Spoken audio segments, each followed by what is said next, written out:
One of the most basic principle esinikeziweyo thina njengabantwana bakaNkulunkulu is to go to all nations. All nations. Sishumayela sakhe abafundi. Kodwa wena la kunabantu ongayiyo kubona. Bible said all nations. Amen. So sizofunda ke bazalwane namhlanje ukuthi ezabazalwane kuyini ukuxolela and kubaluleke ngani ukuxolela ezimpilweni zethu. Ekufanele mhlawumbe wesiqasi kubheke ukuthi ukuxolela bazalwane it's a command. Thina njengabazalwane asina choice, we are commanded to forgive. Ikwenzekeni kuwena noma wenzeni, but the command is you must forgive. The fact ukuthi uhethile ukwenza obubi, kodwa ke sigayidwa yizwi likaNkulunkulu elithi asixolele. Amen. Njengoba sithi ke next week siya kwiPhasika. iPhasika today uma ubheka ku chapter 22 njengoba sizofunda namhlanje ku chapter 23. Chapter 22 usinikeza background ukuthi iPhasika was approaching uma ubheka ku verse 1, and then verse 2 uyasivezela ukuthi ama plans okubulala uJesu Kristu already ayisevele sesiqalile. Amen. And then during that time uJudas Iscariot omunye wabafundi bakaJesu wavuma wanikela ukuthi yena wavuma uSathane wamngena as a vessel ezosebenza uma ngaba kuzodayiswa uJesu. So uJesu ke uthumela uPeter noJohn ukubabambe bo prepare iPassover yakhe yokugcina. And then kwangolobo usuku, and then uyasitshela ukuthi lana uyabatshela ukuthi le Passover ayenzayo before akhashelwe iPassover yokugcina. And then uNkulunkulu ke uJesu ke uyabakhuthaza ku verse 40 ukuthi bangafoli into temptations. Sibona ke uJudas uyena ofuna ukwanga uJesu. Yamazi ke umuntu ononembeza uba uhlele engabe nakuhlaliseka ngoba uyazi ukuthi vele uguilty. So no Judas ke nawe lapho ke owe busy up and down ezama ukuveza isithombe esihle.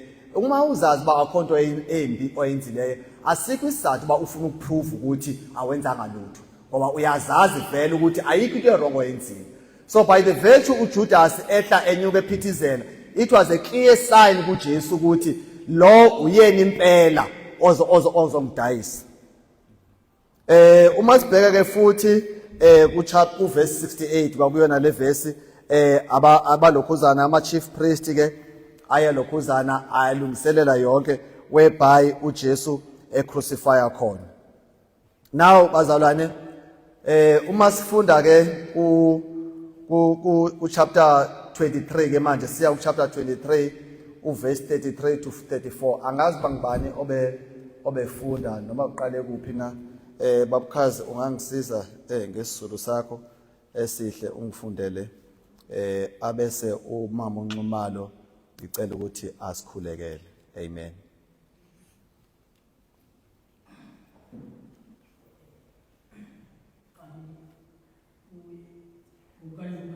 Chapter 23 and verse 23.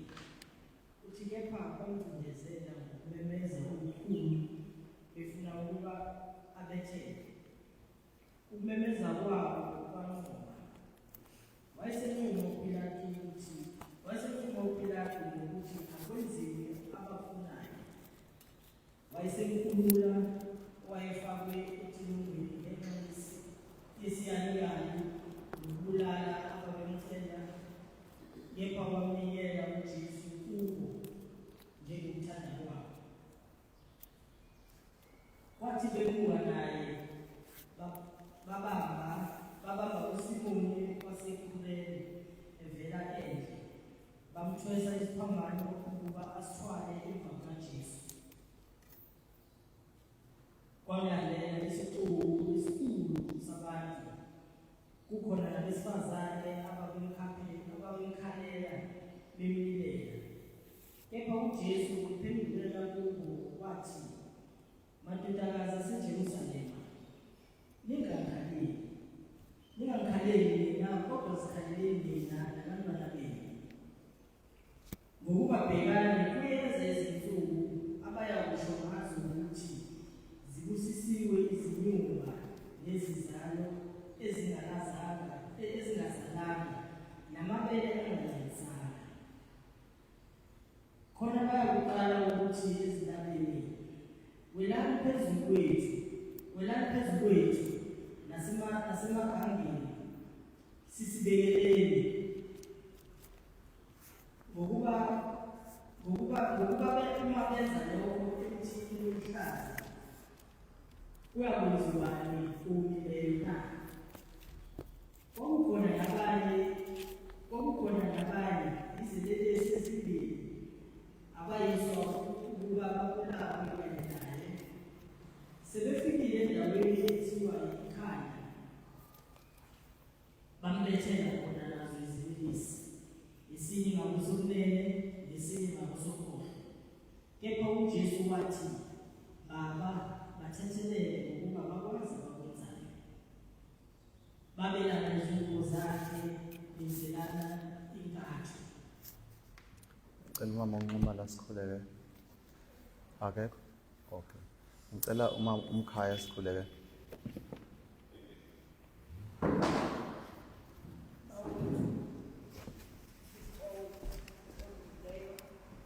Wena mthathu enye Thixo bunyana kubo yonke. Siyaphumela somandla kusinje kucima nguwe kubelwa kusinje kumfana nguwe ebudeni beveli usegcwele usiphethe ngenxeba yakho bawona amandla usifihla kuyo yonke imiguleyo indawo. Siyaphumela simanake sibulela ngakho konke kusenjeni ngoba ngenxa yothando lwakho bawengcwele usesethroneni kena namhlanje uyalawula yonke into esemhlabeni, ulawula yonke into esezulwini. Bawunamandla nathi somandla singumsebenzi wezandla zakho. Siyabulela somandla, sibulela ngosingcwele bakule ndawo namhlanje bawengcwele usiphethe loba nathi sizoba lapha sihlanganyele osengcwele ukuzwa indaba ezilungileyo, indaba osengcwele zosindiswa. Siyabulela somandla noba basukupa ezolweni osengcwele wasisindisa. Bawunamandla sikhumbula bawelomini osengcwele bawunamandla wazenza idini wabethelelwa emnqamlezweni ngenxa yethu. Bawunamandla kwakungafanelekanga, kwakufanele bakubethelelwe thina kodwa kwabethelelwa wena somandla. Siyabulela umsebenzi wakho wasenzela wona eKalvari somandla. Bawunamandla ngoba sazuza ukuxolelwa kwezolo, sazuza nkosengcwele insindiso. Bawusiyabulela, siyathandazeka somandla sisazozwa izwi lakho nanamhlanje nkosengcwele. Bawusikhumbule sivuseleleke nkosengcwele ngomsebenzi owenzayo nkosengcwele usenzela thina. Sithi bawunamandla nakwabo nkosengcwele abangekayo kufikelele nkosengcwele ekuyiqondeni insindiso yakho somandla. Siyabathandazela nkosengcwele ukuthi bakhulekele nkosengcwele nabo nkosengcwele bazuze ubuncwane nkosengcwele bensindiso yakho. Siyabulela nkosengcwele, siyabulela. Thatha indawo esomandla njengothixo kule ndawo. Bawunamandla bongame, bawunamandla sive wena nkosengcwele uthetha nathi. Bawunamandla thuka isithaka sakho osithongele sona namhlanje ukuba nkosengcwele sabelane nathi ngezwi lakho ngegama likaYesu Kristu waseNazaretha. In Jesus' name, amen. Amen. Lana bazalwane, uJesu la kuma chapter edlule ka-22 uhamba nabantu esazi kahle ukuthi la phakathi kwabo kukhona oyiphathi yabantu abazombulala. Then mase kufika ke isikhathi salapho ezobulawa khona, la akubhala ukuthi wabulawa nje kuphela kuthiwa they crucified him. Ucrucify bazalwane umuntu uqala kumtorture qala. Ngokwezwi bazalwane it took nothing less than 3 hours ngoba kwakufuneka ayizwe lento ekunekhuzana ngibulala. Akazange afane nje afananga nomuntu ovakhishwa nje isibhamu wadutyulwa, but okwakhe ukufa was different. And uJesu wakuvumela ngamasibomi lokufa ukuthi kwenzeke kuyena. Yabona enye into abazayifama si understand ukuthi lento okuthiwa forgiveness is costly. Iyakhosta because uma ubuka la uJesu babhizi bayamxuluba but uJesu akakhona eyodwa into ayikhulumayo is about him. uJesu bebhizi bemxuluba benjalo kodwa ubona bona abadinga iforgiveness, yet he is the one who is going through the torture for hours and hours. Ngifuna wazana ukupainta lesi sithombe sala ukuthi umuntu nangumuntu uyakuhlukumeza, but instead of wena ucele iprotection for yourself, but wena ukhuluma ngaye. Imagine la asizwa umuntu la okuthiwa bacela uxolo. In fact bona abaziboni bebiposition apho badinga uxolwa khona, but uJesu yena ngenxa yokuthanda umuntu umbona umuntu ekwiposition yobhayi udinga ukuxolela. Siyayikhumbula kanti abazalwane even ekuqaleni uNkulunkulu webhayi uAdam noEva besona asizwa lapho ukuthi abacela ukuxolelwa khona, but simbona uJesu improviser after they have sinned, but uNkulunkulu asimboni esithi uyabagxosha ubabona ukuthi fanele bacrucify. Ulokhuzana uGenesis chapter 3 verse 21 simbona uNkulunkulu esenza iprovision improvise after bezibona ukuthi they are naked. Ngoba bazalwane uma ngaba usona yazi ukuthi you are naked. Inkinga kakhulu bazalwane whereby uthola ukuthi you are a sinner, but unfortunately awuziboni ukuthi you are naked. Uyinkinga umzalwane odinga usizo kodwa ungaziboni udinga usizo. In that case uAdam noEva babengaziboni ukuthi bona badinga usizo, but uyena uNkulunkulu ozama ungifundele bakhuzana uGenesis chapter 3 verse 21. Uyena uNkulunkulu out of love uthi yebo sewonile already. Ngokomthetho indlela uNkulunkulu athi mayembheka uNkulunkulu cabona umfundisi okwafundisa la ngithi ukwabheka ukuthi yini injongo kaNkulunkulu ngomuntu. So manje uyabona uNkulunkulu ukuthi no, I want this ngifuna intando yami yenzeke ngomuntu. Therefore ngimbona umuntu eshabalala. Yamona khumula uJohn uthi uNkulunkulu wathanda kanje izwe lakhe ukuze bonke abakholwa kuye bangashabalala. uNkulunkulu emqondweni wakhe akamboni umuntu eshabalala. So that is why even lapha uJesu elokhuzana because uyabona ngapha ukuthi abantu lento la ayizugcina la kubona. Amen.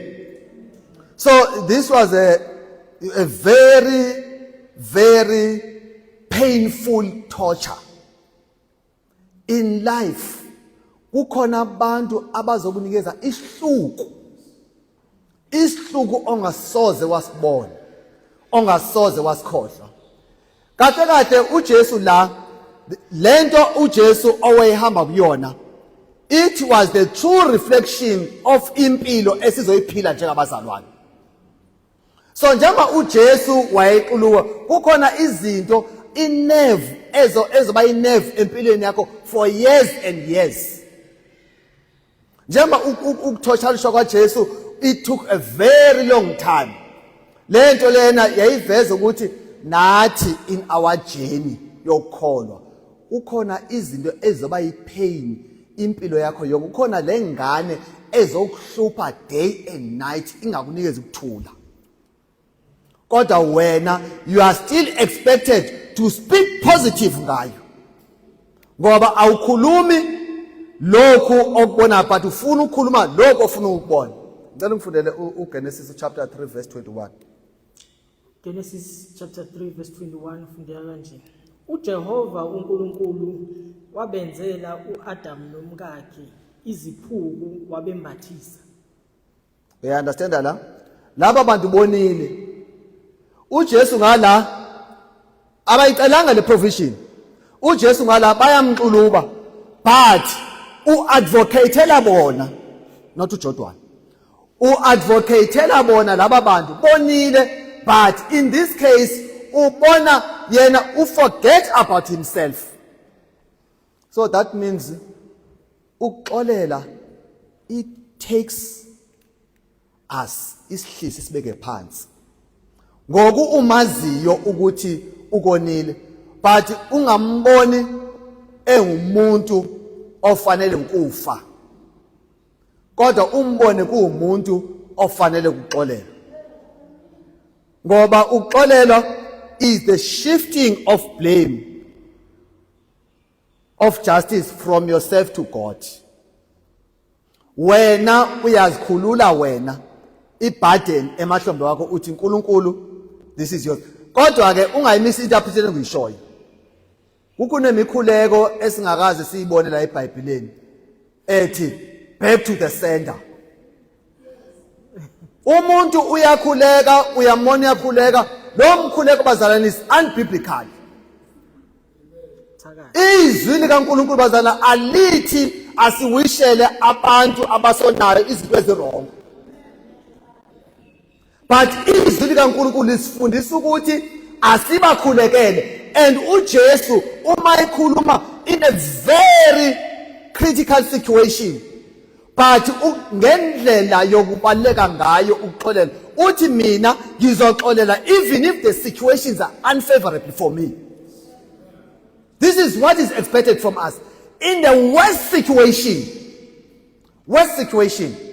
ayikho situation worse more than this one.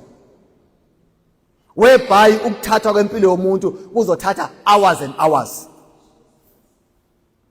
Imagine uPilato uyena omunye owayeleader the process. Chapter verse 13 to 16.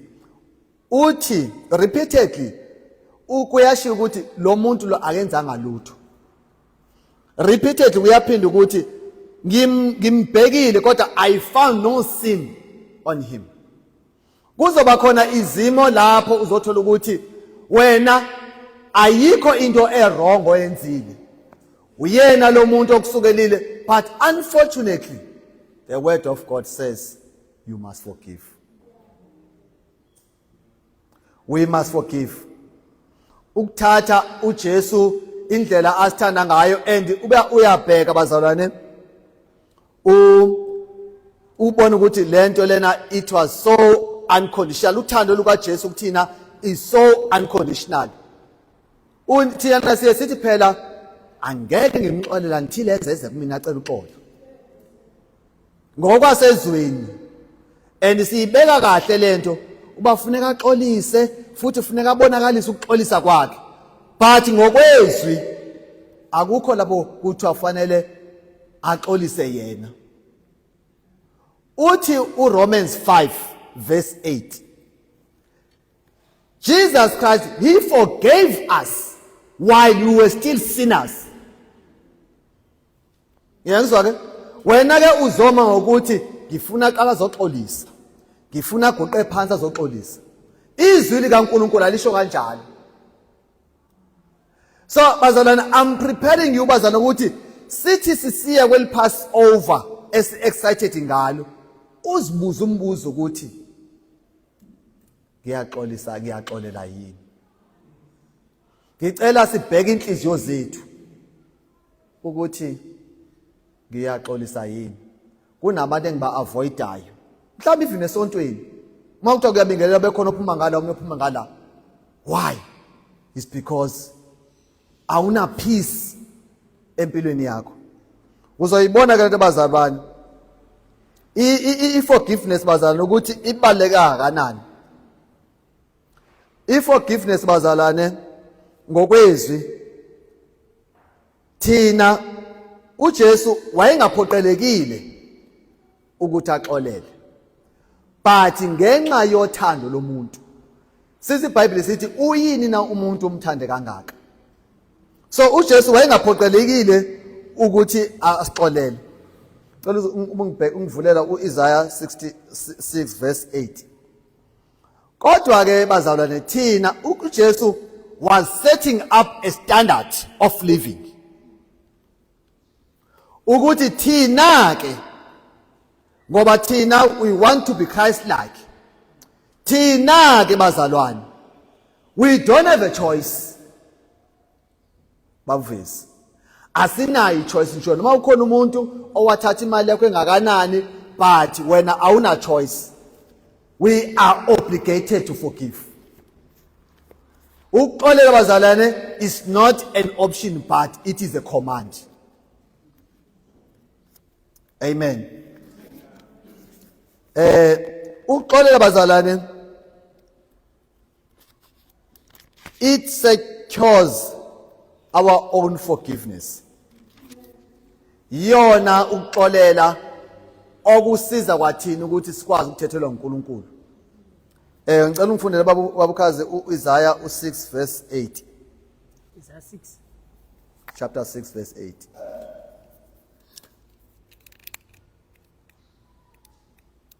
Isaiah 6 verse 8 ufundeka kanje. Futhi ngezwe izwi lenkosi lithi ngiyawuthuma bani ngubani oyakusiyela na ngase ngithi bheka nangu mina ngithume mina. Uyayibona ke la uJesu Kristu voluntarily esazi kungekhonto emsithekele ukuthi yini ezokwenzeka. Kodwa uJesu yena wayenza into as a sacrifice ngenxa yothando ukuthi thuma mina to lezo zilelesi ezongibethela. But mina ngithi I'm ready ukuba ngaba ngibethelwe for their own lives. Wayesazi kahle ukuthi yini ezokwenzeka. Wayesazi ukuthi uzofacea izilelesi kodwa uthi thuma mina. Mhlambe efamilini yakho uNkulunkulu ukhethe wena ukuthi wena njengoba bekuhlukumeza kangaka nje kodwa uwena ozoletha insindiso ekhaya. Bazosindiswa kanjani emndenini wakho kwa wena ukhona ongabakhulumisiyo? And you expect these people ukuthi basindiswe kodwa wena unabantu ongakhulumiyo nabo.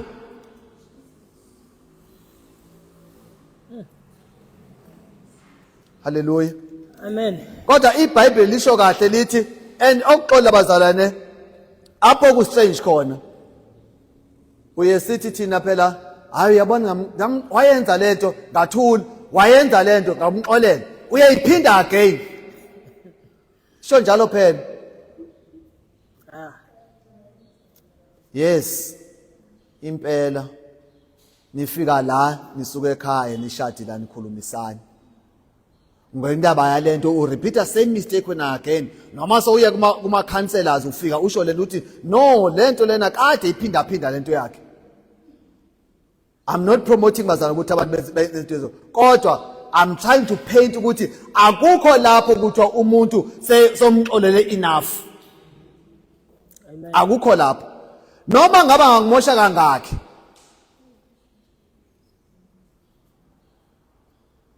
uNkulunkulu uthi lapha ngizoyijustify ngisho bazaba akukho lapho kuthiwa uNkulunkulu mase ku enough. Uthi ku Matthew 18 verse 21 to 22. Ngicela ngifundele babu K. KoMateyu 18 verse 21 uthi khona kwasondela uPetro wathi kuye Nkosi umfowethu uyakungona kangaki ngimthethelela na? Kuze kube kasikhombisa na? uJesu wathi kuye, angisho kuwe ukuthi kuze kube kasikhombisa, kodwa kuze kube kamashumi ayisikhombisa aphindwe kasikhombisa. Bakhona benza imesi bamultiply la. Oh Lord. Lo 7 times 70 ukuba ngubani ngosuku ke. So kusho ukuthi nje ukuxolela is unlimited. Amen. Ukuxolela akuphiki ukuthi you are hurt. La uJesu akaphiki ukuthi in fact uthatha isimo sakhe asibeke eceleni but abheke nalomuntu ofuna uxolela. In this case uJesu lona akabhekanga ukuthi bamhethishe kangakanani. Kodwa uthi as much as bengixolile kodwa they still deserve uxolelo. Njengoba uActs echilo sithi while they were still sinners he forgave them. Wena ke baba uDlamini uzothi hayi lengane le until izoxolisa. iBhayibheli wazalane speak the opposite of our human mind. Ngoba lithi bazalwane akuyena ofanele azoxolisa. Lithi wena ofanele uye kuyena. Ngiyabona uNkulunkulu akazi njengabantu. Ngokwesintu umuntu kuze kube khona nendlela zokuxolisa ukuthi something like that bayenze lento uyibone ngempela ba it makes more sense. Kodwa la ngokwezwi kaNkulunkulu kuthiwa lo okonile wena fanele bewuwena oya kuyena. Lo makhelwane nakho mama ucele okonile impahla imfuyo yakhe yangene yagcekeni kwakho yawudla uqeda ubhontshisi kodwa wena ke manje ofanele usuke njengomzalwane. Amen. Ngoba uzalwane once you call yourself a born again you are a new creature. Awusacingi njengabantu. So ku right leyo enga yakho iexercise before. Kodwa manje you are born again. If anyone is in Christ, unless you are not in Christ, ungaxoleli, it's a symbol that you are not in Christ. Because if anyone is in Christ, he is a new creature. But when lama grudges wakho now ungekakholwa up to now uthi hayi ngiyakhola impela kodwa into angenza yona angisoze ngayixolela. Babukhazi ngiyakhola impela kodwa le angisoze ngayixolela. Kodwa wena uzibiza njengomntwana kaNkulunkulu. Hallelujah. Amen. Bazalwane ukuxolela revenge akuyona yethu. It is God ozojudge umuntu according to isenzo sakhe. Laba bokhuleka la nithi back to the sender leyo nto lento engekho. There is no back to the sender ungumntwana kaNkulunkulu. Uze umcabangele izinto ezimbi. Uthi uJesu instead fanele sibakhulekele izitha zethu. Hence he was doing. uJesu bazalana akathanga nibakhulekela abantu naye. Kodwa lento ufune ukuyisetha yena as an example. When umbethele esiphambaneni why uJesu wayesetha a president standard. Ukuthi umuntu ayikho ke situation worse than this one. That means there is no situation whereby uthi umuntu I cannot forgive anymore. Hallelujah.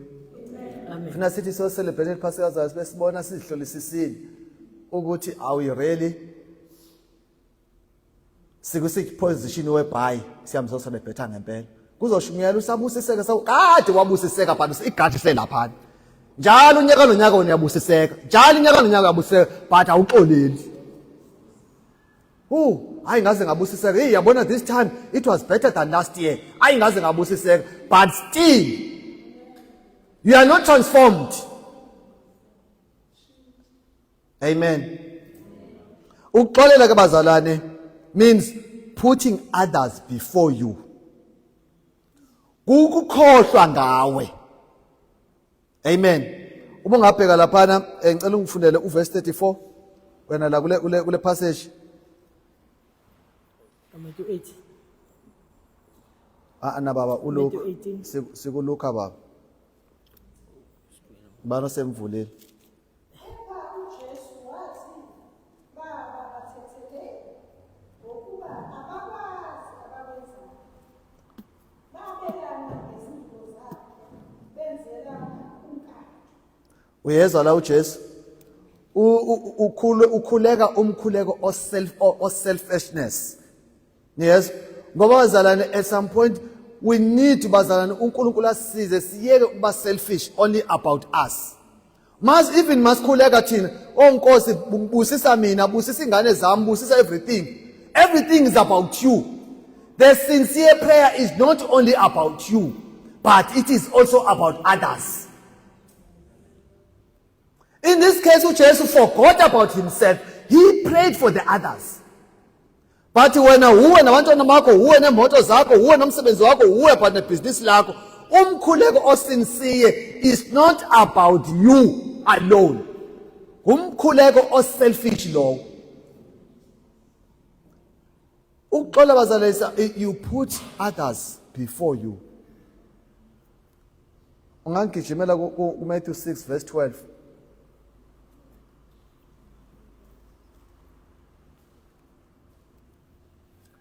Matthew 6 verse 12. Funda kanje. Usithethelele amacala ethu njengaloku nathi sibathethelele abanecala kithi. Uyezwa ke? Njengaloku nathi sibathethelela. Siyawukhuleka lomkhuleko nje nawe ndageneza umlolozelo. But siyakwenza lokho yini? Ngoba lana ithi njengobana sibathethelela abasonayo. Siyabathethelela yini? If bazalwane uma sithethelela bazalwane it's a situation whereby city no matter how painful it is but let it go. Let God deal with him. uNkulunkulu akadile naye. Akuyona eyakho.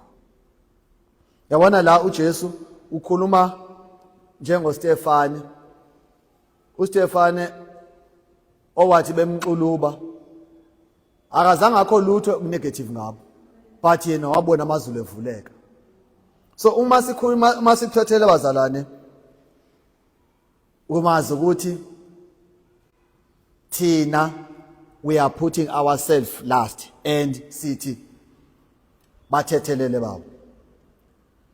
Now yini ke bazalwane ekufanele siyenze uze sixolele? Uma bazalwane ukuze sixolele kufanele sazi ukuthi i-transformation isuka uNkulunkulu and we need to give inhliziyo yethu yetshe. Kufanele sisuse le inhliziyo yethu ka self ukuthini. Ngicela ungibhekele ngoba ukuthethelela bazalwane at some point, in fact hayi ukuthi at some point uNkulunkulu olungisa inhliziyo yomuntu ngoba ungathetheleli kusuka enhliziyweni. Ngicela ungivulele Ezekiel 36 verse 26.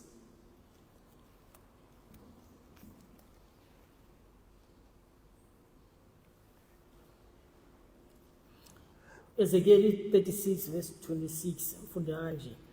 Ngiyakuninika inhliziyo entsha ngifake phakathi kwenu umoya omusha, ngikhiphe inhliziyo yetshe enyameni yenu, ngininike inhliziyo yenyama. uNkulunkulu bazalwane ozosisiza uprooted this stubborn heart, this self noma sesikhulu noma sesikholwa kodwa still sine anger, kodwa still asifuni ukuxolela. Kufanele bazalwane okuqala ukuze sikwazi ukuxolelana, we must be able to accept one another. Awukwazi ukumxolela umuntu ongamacceptile. Uncwadi kaColossians chapter 3 verse 13 utsho njalo ba we must be able to accept one another bazalwane. Njengabantu in the family, in the community esontweni apho sihamba khona. Fanele ube umuntu accept because the same bantu babelonga kule group othiwa ebelonga ku Matthew 28 othi hambani nenze izizwe zonke. So uma ngaba wena ke manje unabantu ongakhulumisile, how you gonna preach gospel to them? Because vela wena abakhulumisi. Amen. We must pray. Ungifundele uMatthew chapter 5 verse 44 ukuze sibheke ukuthi yini elindele ukuthini ukuze sixolele. Matthew chapter 5 verse 44 ufunda kanje, kepha mina ngithi kini, thandani izitha zenu, nibabusise abaniqalekisayo, nibaphathe kahle abanizondayo, nibakhulekele abanizingelayo. Yazi yanzimindi laba kanye basimosha abazalwane kodwa asibakhulekele. Mhlawumbe sibakhulekele babathini? Sibakhulekela abazalwane ukuthi baphenduke bazane noNkulunkulu. Ngoba iBhayibheli lithi ingabonke abantu bangasindiswa. Amen. Niyezwa bazalwane? So siyabakhulekela ukuthi baphenduke bazane noNkulunkulu. But ezinyangeni ezidluleyo ngike ngarojwa imali enkulu eningi. Uma ngaba ngixoxela omnye umhlobo wami mayikhuleka uthi siyamkhulekela lo orobhe ubabunjini ukuthi aphenduke. Asimkhulekeli ukuthi uNkulunkulu amdestroy, kodwa sikhulekela ukuthi aphenduke azane noNkulunkulu. This is the prayer we're supposed to pray for our enemies, not back to the sender. Hayi ukuthi bazali sibakhulekele into ezimbi ba zehle empilweni. And uyabona bazala nokwazi ukuthi usasidinga ukusizakala uma ucelebrate isitha sakho masenkingeni. Fanele wazi ukuthi usadinga ukusizakala. Akufanele kangabe stage whereby wena uyacelebrate uma ngaba isitha sakho senkingeni. This is the opportunity whereby fanele uyopresenta uKristu. Amen. Amen. Ebazalwane akekho umuntu obeyond ukuxolela. Nathi bazalwane sawenzela lo musa hayi ngoba senze kahle, kodwa kungomusa. Itsho njalo iBhayibheli Ephesians. Even insindiso bazalwane hayi ngoba senze kahle, kodwa kungomusa. If singana lo understanding ukuthi kwathina lensindiso yethu we don't deserve it. Ngoba iBhayibheli lithi wasixolela while we were still sinners. Kusho ukuthi uNkulunkulu wasinikeza lokho esingakudeserve. Wathathela kuyena ihlazo lakho uJesu. Lokho uthina ukudeserve thina uJesu wakuthathela kuyena. Amen. So we need to acknowledge that we also need Christ empilweni zethu. Whether soneka kanani, God punishes severely if we do things knowing that they are wrong. Amen. We must recognize that akekho umuntu okuthiwa lona ke uselokhu zafana umxolelo. Kahle kahle singobani thina? Uma ufunda sengizohlala phansi. Uma ubheka uJesu istandard wasibhekayo uthi everyone who is fully trained will be like a teacher. So thina, who are we representing? Ngoba incwadi ithi everyone who is fully trained will be like a teacher. So uJesu was setting up a standard ukuthi thina irrespective of kwenzekeni, but thina we are obligated to forgive. Ngicela this last verse ungifundele yona le bengiparaphrase laba bukhazi uLuke chapter 6 verse 40.